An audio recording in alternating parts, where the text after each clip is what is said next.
जय गुरु जी, शुक्राना गुरु जी। जय गुरु जी कहिए, सदा सुखी रहिए। संगत जी, भगवान गुरु ईश्वर जब देने पे आते हैं तो इतना दे जाते हैं कि हम ले भी नहीं पाते हैं। आइए ऐसी ही एक घटना सुनते हैं। जय गुरु जी। प्राचीन समय की बात है। एक लकड़हारा रात दिन लकड़ियां काटता, मगर कठोर परिश्रम के बावजूद उसे आधा पेट भोजन ही मिल पाता। एक दिन उसकी मुलाकात एक साधु से हुई। लकड़हारे ने साधु से कहा कि जब भी आपकी प्रभु से ईश्वर से मुलाकात हो जाए, मेरी एक फरियाद उनके सामने रखना और मेरे कष्ट का कारण पूछना। कुछ दिनों बाद उसे वह साधु फिर मिला। लकड़हारे ने उसे अपनी फरियाद की याद दिलाई तो साधु जी ने कहा कि प्रभु ने बताया है कि लकड़हारे की आयु सिर्फ 60 वर्ष है और उसके भाग्य में पूरे जीवन के लिए सिर्फ 5 बोरी ही अनाज है। इसलिए प्रभु उसे थोड़ा ही अनाज देते हैं ताकि वह 60 वर्ष तक जीवित रह सके। संगत जी, समय बीता। साधु उस लकड़हारे को फिर मिला तो लकड़हारे ने कहा, हे ऋषिवर मुनि, जब भी आपकी मुलाकात प्रभु से हो, ईश्वर से हो, गुरु से हो तो मेरी यह फरियाद उन तक पहुंचा देना कि वह मेरे जीवन का सारा अनाज एक साथ दे दें, ताकि कम से कम एक दिन तो मैं भरपेट भोजन कर सकूं। ये रोज रोज थोड़ा थोड़ा भोजन करके मैं थक गया हूं।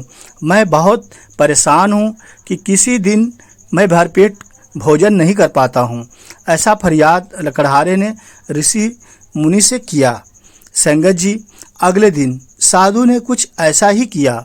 लकड़हारे के घर ढेर सारा अनाज पहुंचा दिया। लकड़हारे ने समझा प्रभु ने उसकी फरियाद कबूल कर ली है और उसके सारा अनाज का हिस्सा घर पे भेज दिया है। उसके बिना फल की चिंता किए सारे अनाज का भोजन बनाकर फकीरों और भूखों को उस लकड़हारे ने संगत जी खिला दिया और खुद भी उस दिन भर पेट खाया। संगत जी, आगे अद्भुत चमत्कार होता है ईश्वर का। लेकिन अगली सुबह उठने पर उसने देखा कि उतना ही अनाज उसके घर पर संगत जी फिर से पहुंच गया है। यह अद्भुत चमत्कार था। उसने फिर गरीबों को खिला दिया, फिर उसका भंडार भर गया। संगत जी, यह सिलसिला रोज रोज चल पड़ा और लकड़हारा लकड़ियां काटने की जगह अब गरीबों को रोज खाना खिलाने में व्यस्त होने लगा और उसके साथ बहुत बड़ी बड़ी और घटनाएं घटी, जिसे जानकर वह अचंभित हुआ।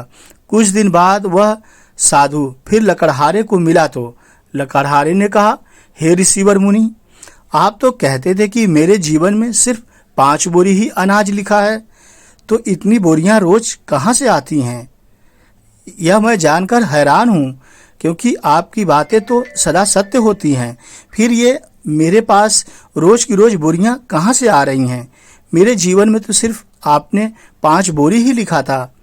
लेकिन संगत जी, अब तो हर दिन मेरे घर 5 बोरी अनाज आ जाता है। ऐसा लकड़हारा ऋषि मुनि से बार बार प्रश्न कर रहा था। तब जाकर साधु महाराज भगवान ने समझाया, तुमने अपने जीवन की परवाह ना करते हुए अपने हिस्से का अनाज गरीब व भूखों को खिला दिया। इसलिए ईश्वर ने, प्रभु ने, गुरु ने तुम्हारी बात सुन ली और तुम्हारा यह कर्म देखकर भगवान अति प्रसन्न हुए हैं। इसीलिए प्रभु ने यह निश्चय किया कि जो तुमने गरीबों को खिलाया है, उन गरीबों का भी हिस्सा का अनाज अब वो तुम्हें मिल रहा है। कहने का तात्पर्य यही था कथासार। किसी को कुछ भी देने की शक्ति हम में है ही नहीं। हम देते वक्त ये सोचते हैं कि जिसको कुछ दिया तो मैंने दिया। दान, वस्त्र, ज्ञान, यहाँ तक कि अपने बच्चों को भी कुछ देते दिलाते हैं तो कहते हैं कि मैंने दिलाया। जबकि संगत जी, वास्तविकता यह है कि उनका अपना आप को सिर्फ परमात्मा ने निहित मात्र बनाया है। उन तक की उनकी ज़रूरतों तक पहुंचाने के लिए तो निहित होने का घमंड कैसा।